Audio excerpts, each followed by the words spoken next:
Welcome to She Can and She Will. My name is Marianne Brown, also known as the Country Mompreneur. I'm joined by my co-host, Disa McAllister. We are moms, work-from-home experts, and queens at helping women take control of their lives. On this show, you will learn from us as well as other women who kick butt in their lives and want to help you do the same. So sit back and get ready for some fun. We are back with She Can and She Will with Kim Graham, the Millionaire Maker. Thank you so much for joining us today. Absolutely. So happy to be here and happy to hang out with you guys today. Delighted to meet you. You do some cool stuff. Well, thanks. I think it's pretty cool. Making millionaires is a lot of fun. Yay. So first, before we get into all of that, can you tell us a little bit about yourself and how you got to where you are today? Yeah, for sure. So my name is Kimberly Graham. For those that don't know me, I'm a profit coach. You can call me Millionaire Maker Coach. I love it. I'm loving this fun rebranding as you start building a business and you recognize who your niche is and what you love to do. It just starts to take over. So how I got into what I'm doing was definitely an accident. It wasn't something I ever thought in my wildest dreams that I would ever do. I'm an educator by trade. I have my master's and all that stuff, admin certification, and I thought I would be in education forever. My husband's also an educator, and when we first got married at the tender age of 22, we had $76,000 worth of student loan debt. And I'm sure a lot of people are nodding their heads because that's a huge deal for a lot of people, right? And so we were like, oh my gosh, this is absolutely crippling to me because I was scared of money. I didn't have, it was all his student loans, but I was scared of money. Scared of spending. I liked spending, but scared of all of it, right? But I was just really scared of money. And, my husband was like, oh my gosh, what are we going to do with all this debt? I had no idea that I had this much. So we took a Dave Ramsey class, which I know people have their feelings about him, but it was a readily available course that we could take. And at the time, there wasn't really a lot going on, for us to take on. So I was like, fine, let's just take it and understand how to manage our money because this is so overwhelming to me. But in the course of that, we learned how to communicate around finances. And we learned how to understand where our money was going because we had no clue. And, we were working at private school, which does not make a lot of money. It's actually many think that, if you work at private school, you make a ton of money. Not the case. So anyway, long story short, we were like, okay, we got really serious about where our money was going. We recognized, well, if we put in a little bit of extra effort here, there, everywhere, we can pay this off. In 8 years, 10 years, I think was our first thing that we said we wanted to do. But we paid it off in 28 months because we got really excited about the idea of we could just get extra jobs and we could just do this. And in 28 months, it was gone. And so that was our first big aha, mind blowing teamwork moment where we were like, oh my gosh, we can do some serious things when we work together with our finances. So we got to go in on our emergency fund. We went on vacations. We enjoyed being married and just enjoying life and all that stuff. And then when I got pregnant with my first daughter, I have two babies. They're 3 and 6. But they're itty bitty. Well, they're not anymore. They are very, very loud, but when I had my first, I wanted to have a choice in being able to stay home with my daughter for a year, just to see if I liked the idea of it. And I think everybody can attest that having a choice is a big deal. And so I did it for a year. And in the time I was like, let me just do some direct sales because it just feels good to have something else that's for me. You know how that happens. And it was at that point that I heard or learned so much about the entrepreneurial side, that these entrepreneurs were saying, I made 6 figures in my business. I did all of this in my business. I'm doing all of these sales and the glitz and the glamour. But then if you ask them questions, I interviewed someone one time, I recognized they're not paying themselves. They have no idea where their money is going. They're up to their eyeballs in debt. They feel scared when it comes to money. And I was like, wait. Not more money meant that you didn't have to worry about this anymore. But contrary to belief, that's not the case. More money does not equal less stress with finances, especially if you don't have routines with your finances. And so it started really weighing on me. And I was like, I really want to help these women because they should be able to make this much money and feel confident in how their money is used. So that's where I got my start. I started coaching, female entrepreneurs that way. I quit my direct sales job And I decided to quit teaching and started KG Financial in 2020. And since then I've been able to help my clients pay off or put $500,000 and more back in their pocket because they're finally releasing debt, saving more, going on more vacations, and just actually enjoying the life that they want to have. So that's me. Okay. So many questions. So you're working solely with entrepreneurs and direct sales individuals, or just? Yeah, it started off with direct sales. And then it like grew into, I love working with coaches and service-based entrepreneurs, but I've worked with boutique owners who are not in direct sales. I've worked with direct sales. I've worked with, multi-million-dollar business owners. Like I've worked with a whole gamut of the type of people. So I really just love working with female entrepreneurs. That's really what I love. My creme de la creme is those service-based entrepreneurs who are like making good money, but they're like, what the heck do I do with all of this? And how do I build a team? And how do I that's really where that's where I love, but I work with everybody. So that touches on, maybe the most important question is, how do I pay myself as an entrepreneur? Like, what does that look like? I love that. Many people think, I see a lot of my entrepreneurs say, okay, well, once I get to this point, then it'll be easier for me to pay myself. And that's paying yourself has really nothing to do with the number. Like it does. Don't get me wrong. There's a piece of that, but it's a habit. It's a routine that we're after. And so what I teach my clients to do and what I tell, even if a person is just starting their business, I tell them, I want you to start paying yourself immediately. So, I love a good resource for anyone if they're like trying to figure that out for themselves is to go to Profit First by Mike Michalowicz. If you've ever read that book, great resource. He talks about, depending on how much you're bringing in, he has different percentages of how it should break down. But I normally tell my clients if they're boutique based and they have a lot of inventory to start between 30 and 35%. If they're coaches, I say start at 50%, because you deserve that much, right? And so what happens is as soon as someone pays you, you pay yourself. Like that's non-negotiable if you pay yourself. And so, if someone pays you $10,000 for, a course or for, coaching, and you get that much in cash, immediately you sit down, you do your numbers and you say, okay, I get a $5,000 cut. The rest of that goes towards things like taxes, building up emergency funds for your business, building up, cash flow for when low seasons come in your business, because that's inevitable. It's going to happen. And we don't want to say, oh, when that happens, I'll figure it out. Like, no, like you should start preparing for the storm now. So that goes for even if you're making your first $1,000 in your business, start paying yourself because you're worthy of being paid. And it really helps you understand how far your dollar is going in your personal finances. So I help my clients with their business and their personal because it weaves into that as well. And I help them clean up and straighten out their home finances so they feel confident there as well. And they really get a better understanding of how much they actually need from their business to keep their family afloat and to do all the things that they want to do. So how do you get through your day? Between work, your family, and all the in-betweens, who has the time to connect with others who face your similar struggles? Join us at our monthly Women Helping Women virtual networking sessions to make connections with other women who face your same struggles. Make new contacts, whether you are looking for business connections, accountability partners, or to build relationships. If you've never joined a virtual networking session, it's very laid back and we try to make it fun for all who attend. We ask you share your name, what you do for a living, and what you're looking to get out of the session. We encourage people with like interests to share their contact info to connect once the session is over. This is a great opportunity to build bonds with new people who you never would have met in your day-to-day life.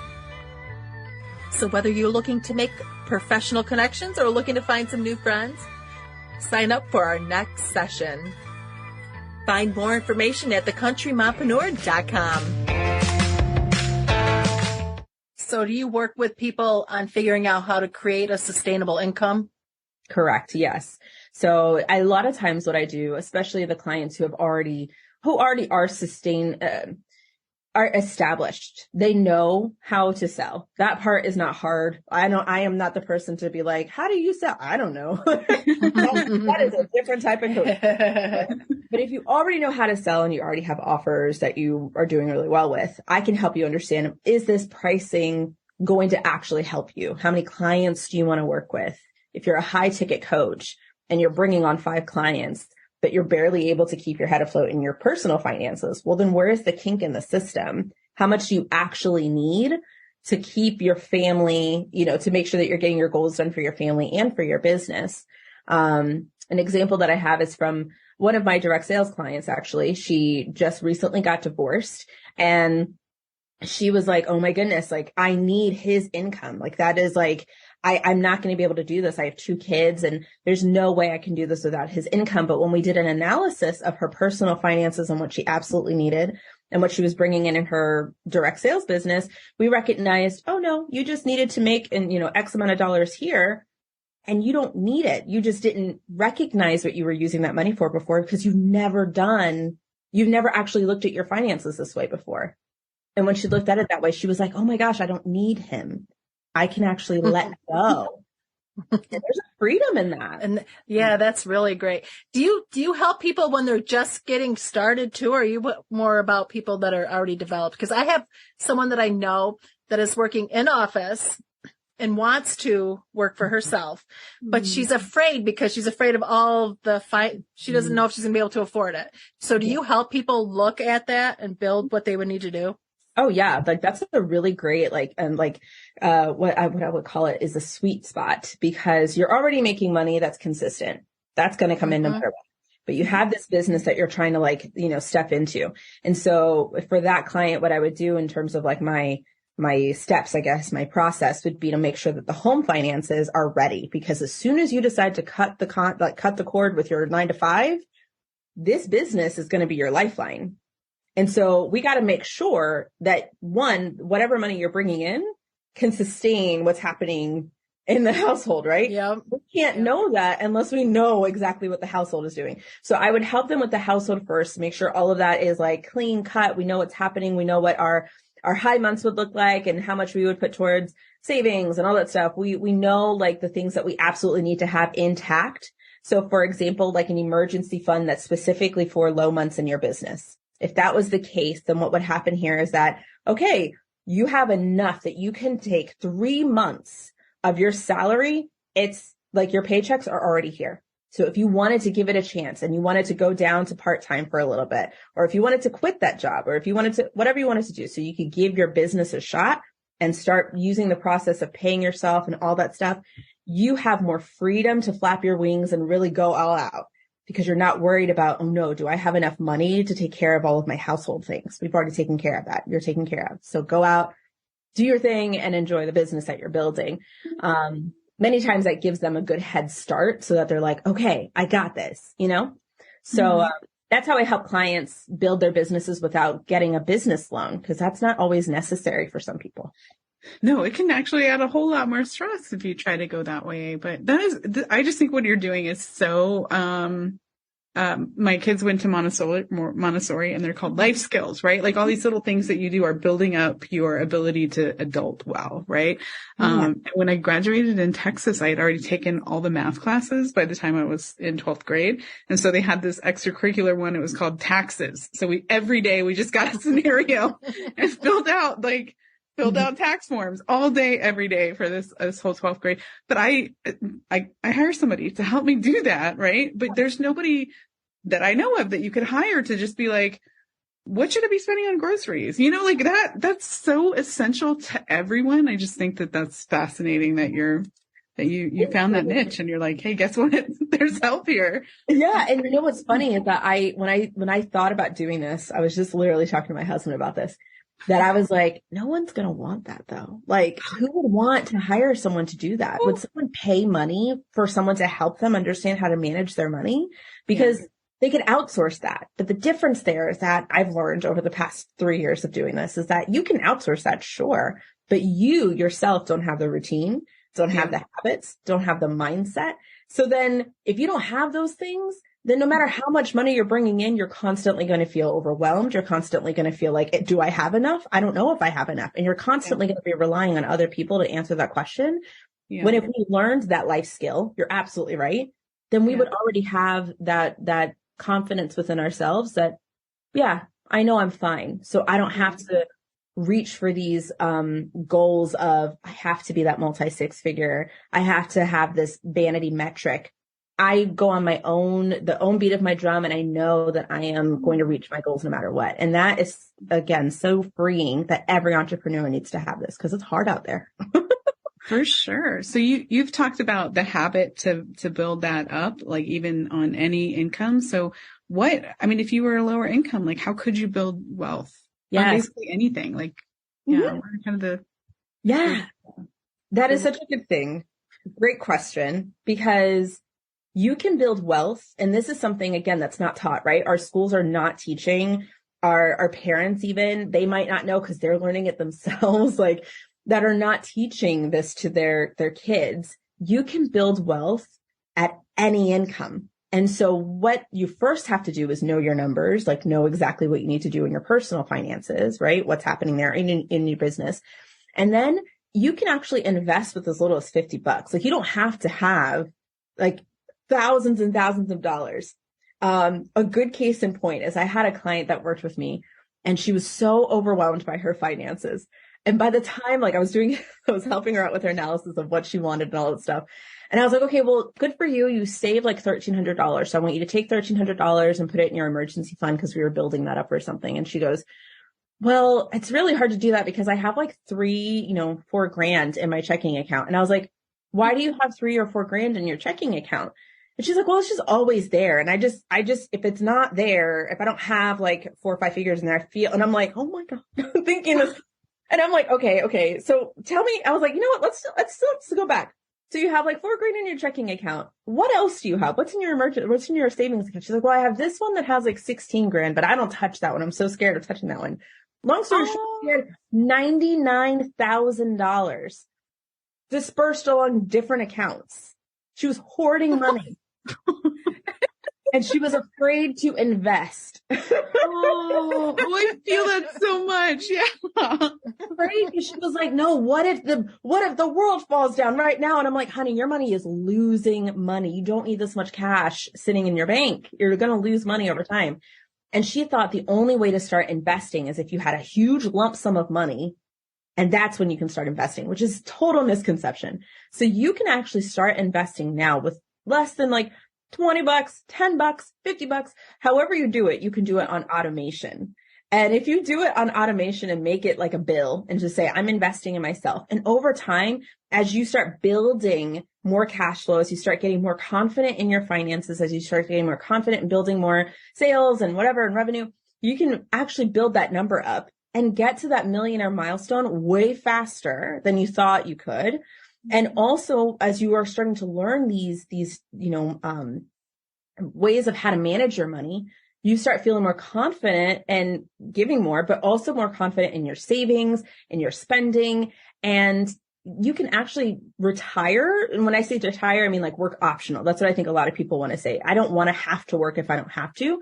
You can get to that point so much faster if you know the basics. Like it's very simple actually, but it's hard because the emotions get in the way. And you're changing habits and mindset. Yeah. Mm-hmm. Do you suggest to any people any specific apps or anything? Because I use Stash for investing. Do you suggest anything to anyone? For investing? Mm-hmm. For investing, I mean, the one that I've used is Fidelity. I've gone with the financial advisor. I started going to investing after I got out of my debt, which again, I was like the tender age of like 25. So I started like going to a financial advisor because I was like, I don't know what to do here, and you need to like break it down for me.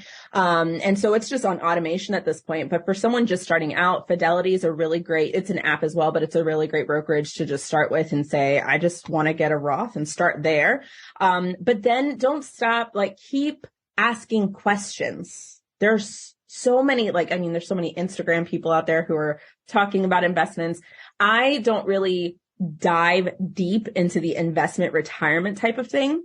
What my job is to help you free up that cash flow and work on that mindset so that you can approach someone who's talking about investments and stuff and actually go, oh, I actually have the mindset and the capacity to welcome this information because I'm not worried about because what's the first thing everyone says when you're like, oh, just invest $250? The first thing that everyone says is, where am I going to find $250? You know? Mm-hmm. So I want to bridge that gap for people. So if I say, yeah, you need to find $250, they're like, oh, okay, I can do that. Like there's a difference there. So, I partner with some financial advisors and, send my clients to them so they can actually start investing, wisely and understanding more of those things. So that's kind of how I work it out. But, apps are good. It's, just educate yourself on, how that works and try to go for mutual funds where you're able to do, like a whole stack and, what's it called? Instead of stock picking, you want to make sure you have a whole bunch in one, stash. So I guess that's probably why it's called that way. That's the best way to do it. So how do you work with people? Is it a one-on-one? Is it a group setting? And how do they reach out to you? Yeah. So mainly the best way to work with me is one-on-one because everybody is so unique. I've done group programs before and I'm not saying I'm never going to do it again, but I really wanted to refine my process of like, how do I make sure that I can get to every single client and help them with the nuance of like the emotional, the mindset, the fear, all that stuff. So I work one-on-one right now. And so I do have an application process where people are able to work with me. I do have an offer that is more mid-ticket that is able to give them some support at least once a month and DM access to me. And then I have my one-on-one that is very much hands-on. I'm in your face and we're talking all the time through different things. And that's really helpful for my clients who are, business owners and bringing in lots and lots of income. And they're like, what do I do with this? And I'm like, I got you. Sorry, don't freak out. Like I'm working with one right now who's like, I'm going to hire a 1,500. And I'm like, wait, no. Let's go back to the basics. Like I got money in and it just goes right out. Like, hold up. But anyway, that's the best person, I guess, who works in that regard. But to find out more information about me, you can go onto my Instagram is Kgmillionairecoach. And so you can find me there. You can also find me on Facebook under Kimberly Graham, Profit Coach. And I can help you out there as well. And you can DM me. I'm an open door. I love having conversations with people. Nice. Awesome. Thank you so much for coming on today. This has been very eye-opening and so necessary for people who did not get any kind of training at all. That's great. Mm-hmm. Yes, absolutely. And I'm hoping that, your viewers or I guess not viewers, listeners will, take this to heart and be able to feel a little bit more like, okay, it's okay that I didn't know all of this because not a lot of people know all of this. And it is worth it to get someone to just walk beside me and help me in my very, very unique situation. Thank you for listening. For more information, join us at thepmagency.com.